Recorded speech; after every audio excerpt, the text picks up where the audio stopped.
दुनिया में करीब 100 करोड़ हिंदू हैं और मोस्टली लोग ये समझते हैं कि पूजा पाठ मंदिर जाना ही इसका मूल आधार है। दूसरे धर्म के लोग भी इसके बारे में यही समझते हैं, पर जो असली हिंदू होगा ना, असली सनातनी होगा, जो इसकी साइंस को जानता होगा, वो ऐसा बिल्कुल नहीं कहेगा। इसकी साइंस क्या है वो मैं इस वीडियो में आपको बताऊंगा।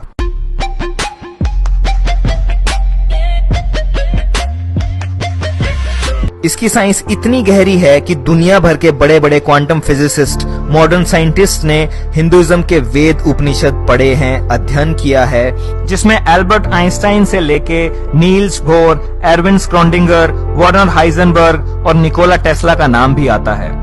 इन्होंने अपने टाइम में वेदांता फिलॉसफी पढ़ी थी। हिंदुइज्म का असली नाम है सनातन धर्मा। धर्मा का मतलब यहाँ पे रिलीजन से नहीं है, धर्मा का मतलब यहाँ पे है नियम, कुछ लॉज। उन लॉज के बारे में बात कर रहा है जो फिजिकल नहीं है, बट उनके हिसाब से सबकी लाइफ गवर्न होती है। हिंदुइज्म तो नाम इसलिए पड़ गया क्योंकि ये दुनिया की सबसे पुरानी सभ्यता से शुरू हुआ था। इंडस वैली सिविलाइजेशन, सिंधु घाटी सभ्यता, जो कि एक नदी के किनारे थी जिसका नाम था सिंधु नदी। और क्योंकि यहाँ रहने वाले लोग हिमालय और इंदु सागर, इंडियन ओशन के बीच में जो लोग रहते थे, उनको बाहर वाले लोगों ने हिंदू बोलना शुरू कर दिया, तो वहां से नाम पड़ गया हिंदुइज्म। अब इसकी खास बात क्या है? इसकी खास बात यह है कि अगर तुम 10 हिंदुओं को खड़ा कर दोगे और उनसे पूछोगे कि भाई तुम किस चीज में बिलीव करते हो, तो आपको 10 अलग अलग जवाब मिलेंगे, डिफरेंट फॉर एवरी पर्सन। क्यों? क्योंकि कोई भी इसका एक सिंगल फाउंडर नहीं है, लाइक अदर रिलीजन्स। इसमें कुछ लोग किसी चीज में मानते हैं, कुछ लोग किसी चीज में मानते हैं, डिफरेंट कल्चर्स हैं, ज्योग्राफिकल लोकेशंस के हिसाब से भी ये डिफर करता है। इस सब के बावजूद भी हिंदुइज्म में एक कॉमन विचारधारा है और वो बड़े ही ब्यूटीफुल तरीके से 3 चीजों को समझाती है। गॉड कौन है, इंडिविजुअल कौन है और ये वर्ल्ड क्या है।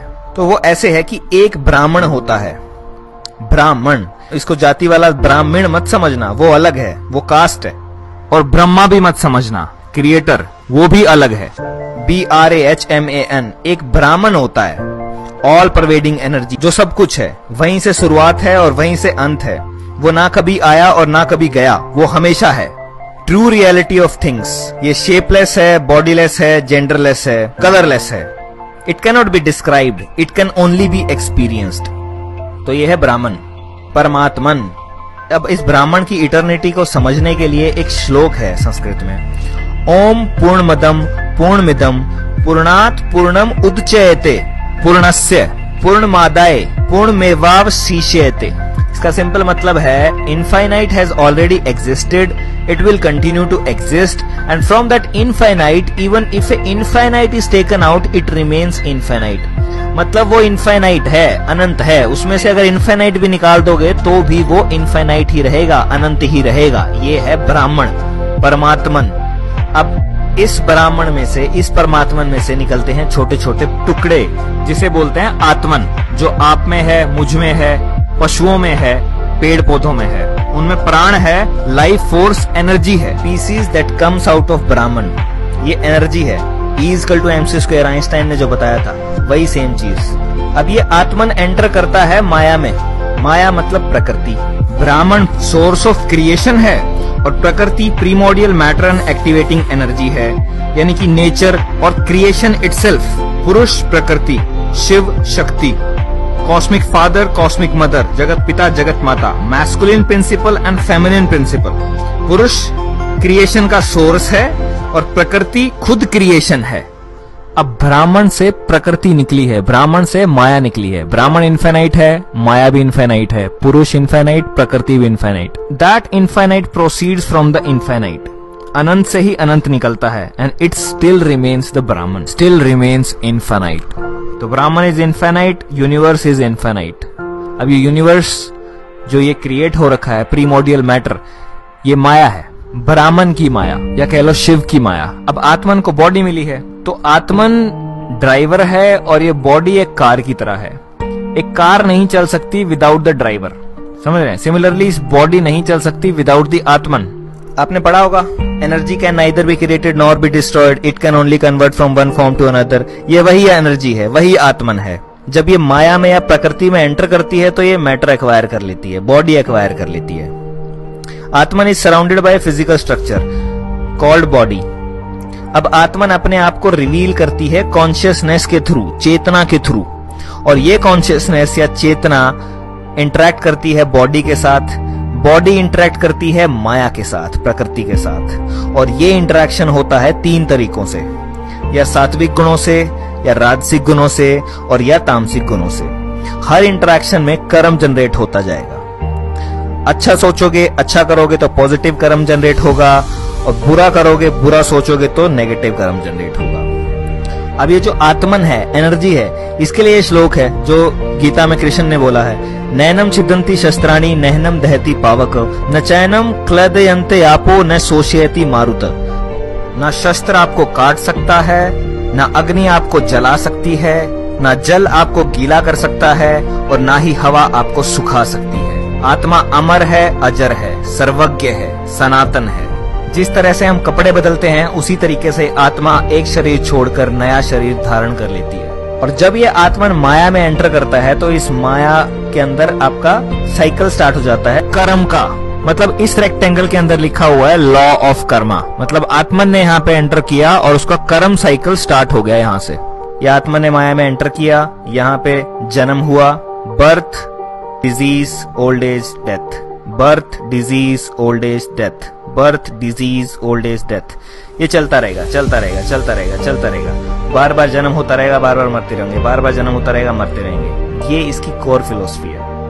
अब जिस तरीके से फेसबुक के सर्वर होते हैं, वो सब कुछ रिकॉर्ड करते हैं कि कहां से आया, कितने बजे आया, क्या क्लिक किया, क्या लाइक किया, क्या कमेंट किया, क्या लाइक करके अनलाइक किया, ये सारी चीजें वो जैसे वो रिकॉर्ड करता है। इसी तरीके से माया में इनविजिबल सर्वर्स लगे होते हैं जो हर चीज को नोट कर रहे हैं कॉस्मिक रजिस्टर्स में।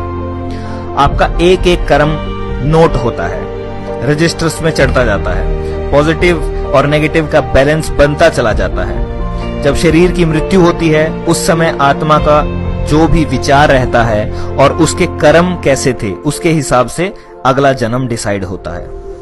अब देयर आर 6 कैटेगरीज जिसमें जन्म होता है, और ये इवोल्यूशन के हिसाब से हुआ है। अब 6 तरीके की रियलिटी है इस 3 डायमेंशनल वर्ल्ड में। पहली है एक्वेटिक, सारे पानी वाले। दूसरी है इंसेक्ट्स एंड रेप्टाइल्स, रेंगने वाले छोटे कीड़े मकोड़े। तीसरी है प्लांट्स। चौथी है एनिमल्स। पांचवी है बर्ड्स, और छठी है ह्यूमंस। अब सनातन धर्म ये बिलीव करता है, सनातन का मतलब है इटर्नल, टाइमलेस। उसमें ये बिलीफ है कि जो ह्यूमंस हैं सिर्फ वो ही कर्म जनरेट करते हैं, क्योंकि जो कीड़े मकोड़े हैं या फिर कुत्ता बिल्ली हैं, they are not aware of itself. वो सिर्फ इंस्टिंक्ट्स के आधार पे काम करते हैं, उनका कर्मा जनरेट नहीं होता, उनका कर्मा काउंट नहीं होता है। तो नेगेटिव कर्म जनरेट करोगे तो नीचे की दुनिया मिलेंगी, नीचे के रियलिटीज मिलेंगी, और नीचे सिर्फ कोई कर्म जनरेट नहीं हो सकता है, वहां सिर्फ कर्म भोग सकते हो, वहां कोई कर्म जनरेट नहीं होता है। तो अभी तुम्हें ह्यूमन बर्थ मिला है तो तुम्हारे कर्म बहुत अच्छे थे, इसलिए तुम इंसान बने, क्योंकि सिर्फ ह्यूमंस के पास फ्री विल है, चॉइस है कर्म जनरेट करने की। ये हिंदुइज्म के बेसिक थॉट्स हैं, और ब्रह्मा विष्णु महेश तो अभी तक आए भी नहीं। जो लोग सोचते हैं कि हिंदुइज्म का मतलब सिर्फ मंदिर जाना, पूजा करना है, भक्ति करना है, इसकी पीछे की साइंस क्या है उसको जानो। और ये सबसे पुराना रिलीजन होने के बावजूद भी आज तक इसीलिए खड़ा है क्योंकि ये सनातन है, टाइमलेस है, इसको कोई मार नहीं सकता। कितनी भी कोशिश कर लो इसको मारने की, फिर से उठ के खड़ा हो जाएगा, क्योंकि ये तो सिर्फ एक विचार है। और यही एक रीजन है कि ये आज तक भी जिंदा है। बाकी कितने धर्म आए और खत्म हो गए, बट ये आज भी सबसे पुराना होने के बावजूद भी 100 करोड़ लोग इसे फॉलो करते हैं। चलो आगे बढ़ते हैं। अब आत्मा के कर्म के हिसाब से अगला जन्म मिलता है। तो अब जो ह्यूमन लाइफ मिली है, इसमें अच्छे कर्म कर लो, वरना नीचे जाओगे। अपना कार्मिक बैलेंस सुधार लो, और नीचे जाओगे तो केवल बुरे कर्म खत्म होते जाएंगे, नए कर्म अर्न नहीं हो सकते क्योंकि चॉइसेस नहीं है।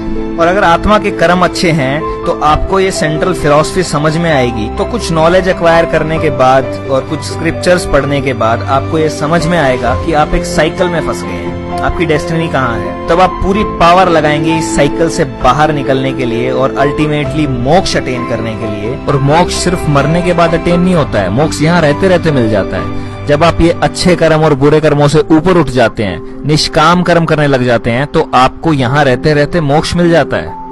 आपको ये रियलाइजेशन हो जाता है कि आप आत्मा हैं, और ये रियलाइजेशन हो जाता है कि आत्मा ही परमात्मा है।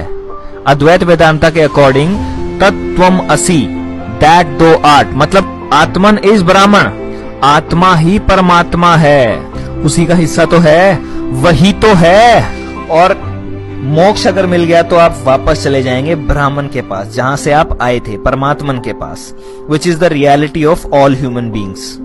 बट हर कोई इस चीज के लिए अवेयर नहीं हो सकता। जो अवेयर नहीं हो सकता उनके लिए endless cycle of birth death चलता रहेगा। अब ये क्यों हो रहा है?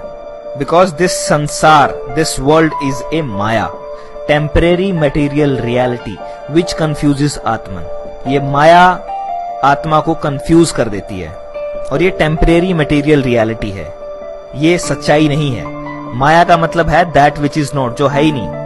और जो लोग इसे नहीं समझ पाते वो राजसिक और तामसिक कर्मों में बंध जाते हैं और अल्टीमेटली कोई मुक्ति नहीं मिलती उन्हें। अब एक तरफ तो ये चल रहा है, दूसरी तरफ ये यूनिवर्स खुद से क्रिएट होता है, नर्चर होता है और डिस्ट्रॉय होता है। This has been discovered by 21st century scientist. Big bang, universe expansion and then big crunch. But ये नॉलेज तो हिंदुओं ने 10,000 साल पहले निकाल दी थी कि यूनिवर्स क्रिएट होगा, एक्सपैंड होगा और अल्टीमेटली डिस्ट्रॉय हो जाएगा, अगेन क्रिएट होगा, एक्सपैंड होगा और अल्टीमेटली कोलैप्स हो जाएगा। माया हिस्सा है इस यूनिवर्स के बनने, बढ़ने और बिगड़ने का।